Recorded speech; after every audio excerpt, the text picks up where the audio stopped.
Hello and welcome back to Collectible Stonks. If this is your first time on this channel and you like seeing the financial side of collectibles, go ahead and hit that subscribe button as I have several other Digimon, Flesh and Blood, Pokemon, and MetaZoo videos in the works that you will not want to miss out on.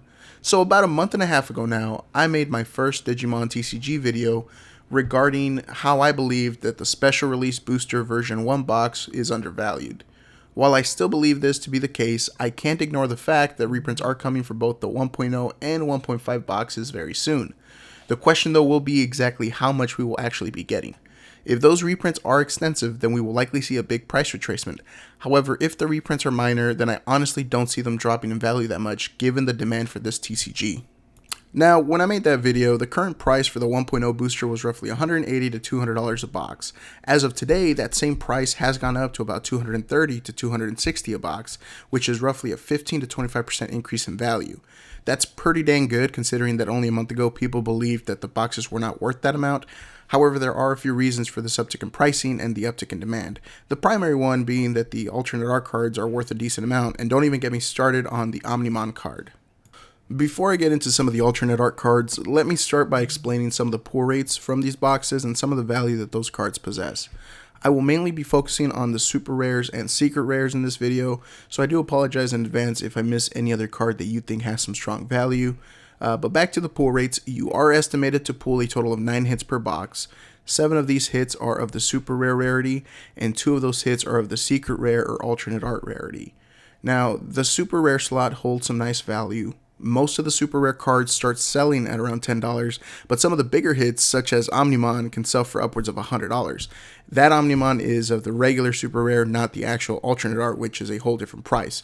But obviously, this is a great value considering that there are roughly 20 super rares, I believe, and over 15 alternate art cards in the entire special booster set, which does mean that you have roughly a 1 in 3 chance per box of pulling the Omnimon, and potentially another heavy hitter such as an alternate art card. But besides the super rare chase card in Omnimon, there are other valuable cards such as Wargreymon, Lithmon, and Vidramon, among others in the regular super rare slot.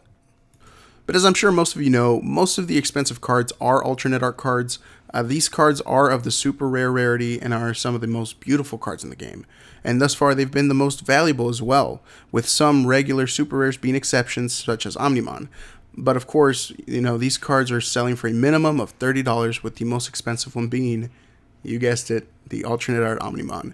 For a whopping $200 to $250, the alternate art Omnimon is the most expensive card that you can pull. That's not to say that other alternate arts aren't expensive, just that the alternate art Omnimon is worth roughly double that of its closest competitors, Lilithmon and Beezlemon. So essentially what we are seeing is that the Digimon Special Release Booster Box has a solid chance at either breaking even or making money simply from the singles. This of course did not take into consideration any of the commons, uncommons, or rares, as the rare slot does have some pretty decent value, with some cards selling for $3 to $5 alone. Now, if the estimated value inside the box is equal to or greater than the sealed box price, we can expect one of two things to happen. Either 1, the singles market will face a big price adjustment / retracement, or 2, the sealed box will see its value rise accordingly until it's worth more than the estimated value in singles. As I mentioned in the beginning of this video, the V1 and V1.5 boosters do have a planned reprint coming very soon, so while I personally think that $200 a box is a steal, they do have the potential of going down in price due to that reprint. I'm more on the fence that believes that the demand will be more than the reprints can supply, but until we see more market data, it's too early to tell. What I can say is this: the boxes have tremendous value even at its current market price.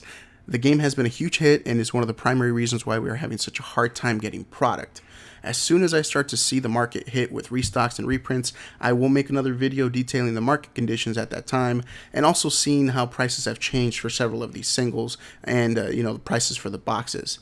Thanks again for watching the video, and if you enjoyed this, consider hitting that subscribe and like button. The support really helps. This has been Collectible Stonks. Thanks, y'all.